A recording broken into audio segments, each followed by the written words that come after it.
You can read it out loud, if you don't start crying first. My sister's voice sliced through the low restaurant chatter, sweet enough for everyone around us to hear, sharp enough that only I felt the sting. The table laughed. Not with warmth. With anticipation. Like they were waiting to watch me break. Mom lifted her wine glass, eyes glittering. "Go on," she said. "Your dad wrote you a final goodbye letter. From all of us." He stretched the words like chewing gum. "Closure," she added. "You needed it." My sister already had her phone up, camera pointed directly at my face. Recording my humiliation like it was her birthday wish come true. For a second the room felt smaller. The lights harsher. My heart beat louder. A memory flashed, Dad calling me the mistake child. But I swallowed it quietly. I didn't cry. I didn't tremble. I didn't even blink. I just breathed. Then I turned to the invisible audience around me. Those who had no idea what this family could do to a person, and said softly, "Hi everyone, my name is Arya Vale." I smiled, calm and steady, even though every nerve in my chest felt like cracked glass. "I'm the daughter they love to break for entertainment." My sister snorted. "Can you hurry up? I'm running out of storage." Dad slid the envelope across the table. White paper. Black ink. A whole childhood's worth of rejection sealed inside. But they didn't notice something. Something small but important. My hand didn't shake when I took it. Because the truth was simple. I wasn't the same girl they spent years mocking, belittling, isolating, and blaming. The girl they expected to crumble at a dinner table? She didn't exist anymore. I opened the envelope. Neat handwriting. Signed by each of them. Final. A letter meant to push me out of their lives. As if they hadn't done that already. I folded it carefully, slid it back inside and whispered, "Thank you." Mom blinked. "What?"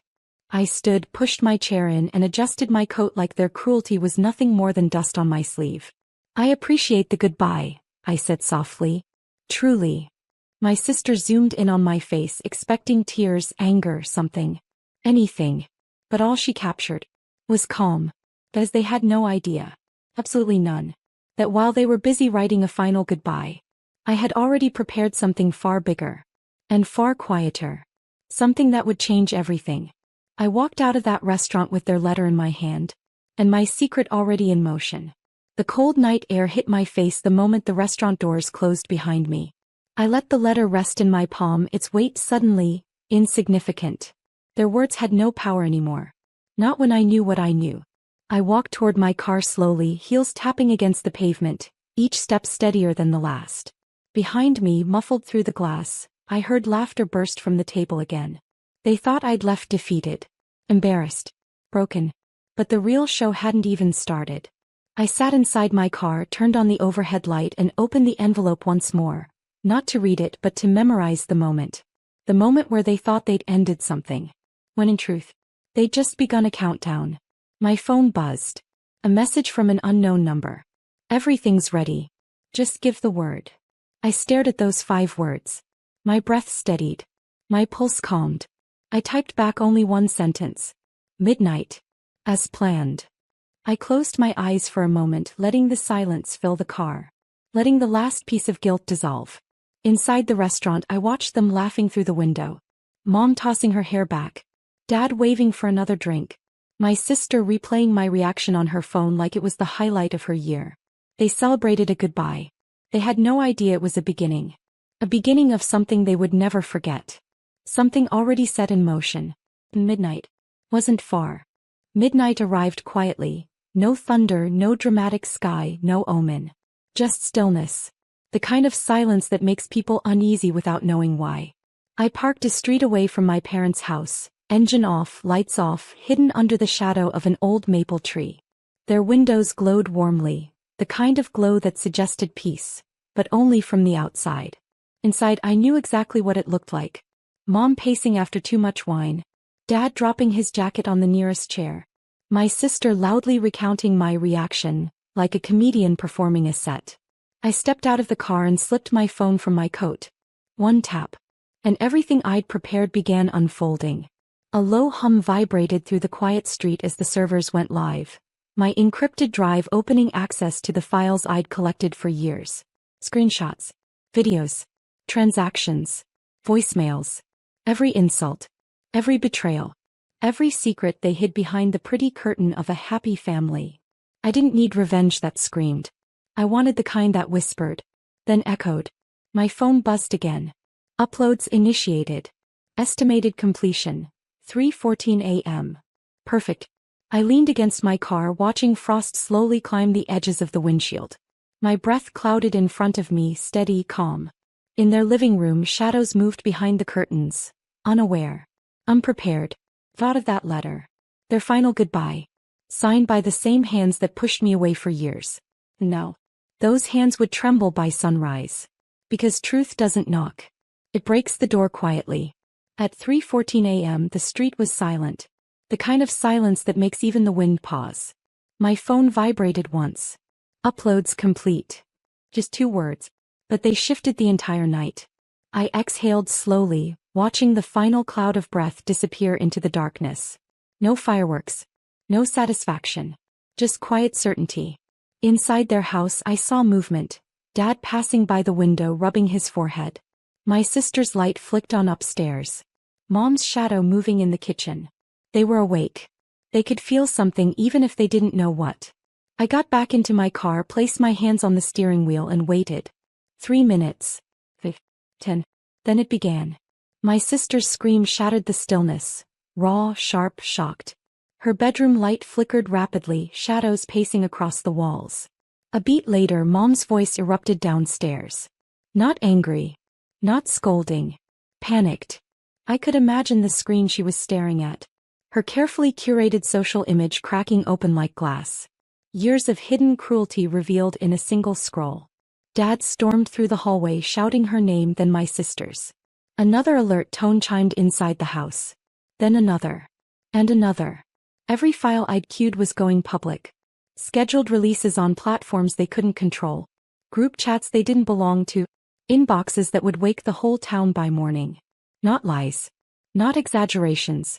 Just their truth. Unfiltered. Undeniable. Their final goodbye had turned into the beginning of their unraveling. And I hadn't even stepped out of the car. The longer I watched the house, the louder the chaos became. Curtains jerked open. Lights snapped on. Shadows rushed across rooms that once felt too powerful to confront. Mom stumbled into the living room, phone in hand, her face pale even from a distance. Dad followed, shouting something I couldn't hear but I could guess. Blame. Accusation. Denial. Then my sister ran downstairs, mascara smeared, clutching her phone like it was burning her. She collapsed onto the couch, shaking her head over and over. Her voice cracked through the window. Make it stop. Somebody make it stop. Dad slammed his hand against the wall. Mom grabbed his arm. They looked terrified. Not of me, but of themselves. Of what they'd done. Of who they actually were, now visible to the world. I rested my head against the cold car seat, letting the moment breathe. Letting the years of swallowed pain settle into something steadier, heavier, but clean. My phone buzzed once more. Secondary release begins at 7 a.m. Confirm. I typed. Proceed. Because this wasn't revenge born from rage. This was truth finally given room to speak. Inside the house, Dad hurled his phone onto the floor. It bounced once, then slid across the hardwood. Mom covered her face. My sister started crying so loudly I could hear it through the glass. I watched all of them unravel. The same people who sat across from me hours earlier, laughing at the idea of letting me go. They wanted me out of their lives. They were about to understand what that really felt like. Dad suddenly grabbed his coat and stormed toward the front door. For a split second I thought he might come outside, search the street, try to find me. He walked to the driveway, yanked open his car door, and began rummaging through the glove compartment like a man searching for a lifeline. Mom followed him out barefoot, shivering, clutching her robe. Mark, stop. You can't fix this, she cried, voice cracking in the cold. Dad didn't hear her. Or maybe he refused to. He kept muttering something, low, frantic, desperate. My sister stood in the doorway, hugging herself, tears streaming down her face. The same girl who recorded my humiliation just hours ago now looked like a frightened child staring at a house fire. She whispered into the night. Arya, what did you do? I didn't answer. The dark held my silence like a shield. Dad finally pulled out a small lockbox from his car, one I knew very well. Inside were documents he never wanted anyone to see. The same ones he thought were hidden. The same ones I'd secured copies of long before tonight. He opened it, flipped through the papers with trembling hands, then froze. Whatever page he stopped on, it was the one that broke him. He sank onto the driver's seat, head in his hands, breath fogging the air. Mom stood beside him, helpless. My sister collapsed onto the porch steps. And from my shadowed corner of the street, I felt nothing but a quiet, steady certainty. They were finally experiencing the weight they had thrown on me for years. But now, there was no one coming to save them. Dad's breathing turned fast, shallow, like he couldn't pull enough air into his lungs. Mom knelt beside him, gripping his arm, whispering his name over and over. But he wasn't listening. His eyes were locked on that one document. The one proving everything he'd buried years ago was now uncovered. My sister rocked on the porch steps, scrolling through her phone as notification after notification exploded across her screen. Every secret, every lie, every whisper they thought would stay hidden. Their world wasn't cracking, it was collapsing. And all I did was watch. No anger, no satisfaction. Just a quiet release inside my chest, like exhaling after holding my breath for years. My phone lit up again. Final release scheduled for sunrise. Last confirmation. I looked at their house. The fear, the unraveling, the truth finally pressing down on them. And I whispered, yes. Sunrise painted their house in soft gold. A gentle light over a ruined kingdom. Inside, I watched the final wave of truth hit them all at once.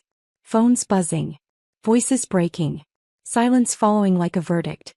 They had given me a final goodbye. But this was their goodbye. To the image they protected. To the lies they lived. To the control they thought they had over me. I turned my key in the ignition, calm, steady. No revenge. Just truth finally set free. As I drove away, one thought settled quietly.